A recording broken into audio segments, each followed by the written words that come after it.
बैठक किया गया तो क्या कुछ बैठक हुआ? ये जो बैठक आज हुई है डायसिस ऑफ छोटानागपुर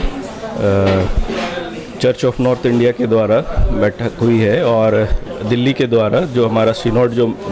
मेन इकाई है वहाँ से हम लोगों को एपिस्कोपल मॉडरेटर कमिश्नरी के रूप में the most reverend PP Marandi साहब को भेजा गया है। और साथ ही जो अभी आप लोग देख रहे होंगे जो विवाद अभी सीएनआई और ऑटोनोमस को लेकर के चल रहा है, तो उसके बीच में संधि करने के लिए उनको दिल्ली से जो हमारा मुख्य कार्यालय है वहाँ से उनको भेजा गया है, ताकि जो चर्च के अंदर विवाद है उसको सुलझाया जा सके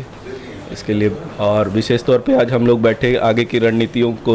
बनाने के लिए कि किस तरह से हम लोग अपने लोगों को जो हमसे कहीं ना कहीं किसी कारणवश हमसे अलग हो गए हैं उनको हम किस तरह से फिर से अपने घर में वापसी करा सके, इन सब चीज़ों को लेकर के आज हम लोगों ने बैठा है। सुबह से लगातार जो है चर्च है बात करें ज़मीनों को लेके कि चर्च की ज़मीन को लेके या नहीं किसी मुद्दे को, तो क्या कुछ मुद्दा अभी जो मीटिंग में निकल के आया है और क्या कुछ इस पर नहीं, जहाँ तक ज़मीन और प्रॉपर्टीज़ की बात है तो वो क्लियर है कि वो चर्च ऑफ नॉर्थ इंडिया जो सीएनआई है वो उनके नाम से रजिस्ट्रेशन है। जो हमारा छोटानागपुर डायसिस है, जो हमारा कंपनी एक्ट और सोसाइटी एक्ट जो है हमारा है अपना दो हमारा ये है जिस पर रजिस्ट्रेशन है, तो वो हमारे सीएनआई के नाम से ही है। लेकिन ये लोग अभी स्वघोषित अपने आप को मान रहे हैं कि हम लोग ऑटोनोमस हो गए, और अभी चर्च की ज़मीन को बेचने की भी बात कही गई है, अखबारों के माध्यम से पढ़ने को मिला है। नहीं, बेचने का तो कोई ये नहीं आया था, उसमें सिर्फ जो है वो एक डेवलपर एक सिर्फ ड्राफ्ट बना था, उसका कोई एग्रीमेंट और ये नहीं हुआ था।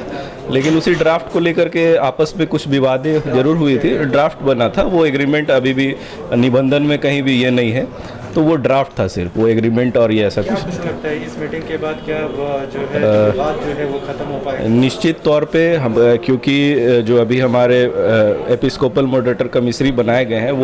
वो भी पूरे सीएनआई को जो हमारे इंडिया लेवल में है उनके प्रेसिडेंट रहे हुए हैं और उनको काफ़ी अनुभव है। और क्योंकि वो संथाल परगना से भी आते हैं और हमारा जो ऑटोनोमस के बिशप स्वघोषित बिशप जो है वो भी उस क्षेत्र से आते हैं, और निश्चित तौर पे इनका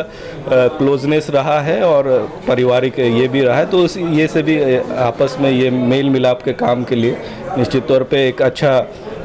सजेशन लेकर के सिनोड ने इनको यहाँ भेजा है ताकि हम लोग मिल सके फिर से। सबों को नमस्कार, मैं Subhash Nag, diocese of Chotanagpur church of North India का डायसेशन सेक्रेटरी वर्तमान में अभी।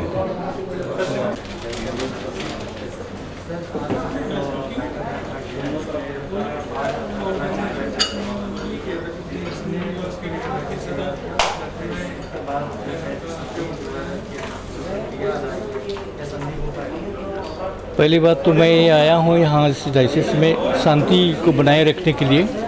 ताकि कोई भी व्यक्ति एक भी व्यक्ति चर्च के लाइफ से चर्च के आराधना में से न छूटे, कोई भी व्यक्ति हो। हम इसलिए आए हैं ताकि लोगों को समझा सकूं और अच्छे मैसेज को दे दूं कि कोई भी इस सीएनआई चर्च के बाहर नहीं है, बल्कि all are in this CNI.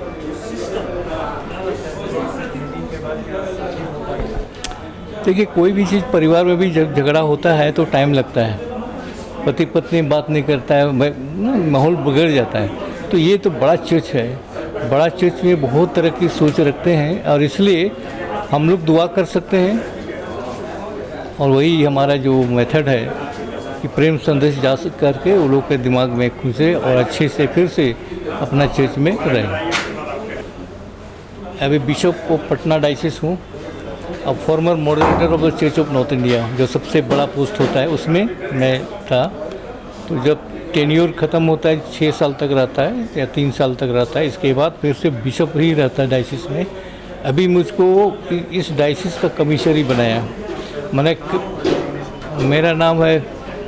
Most reverend doctor PP Marandi.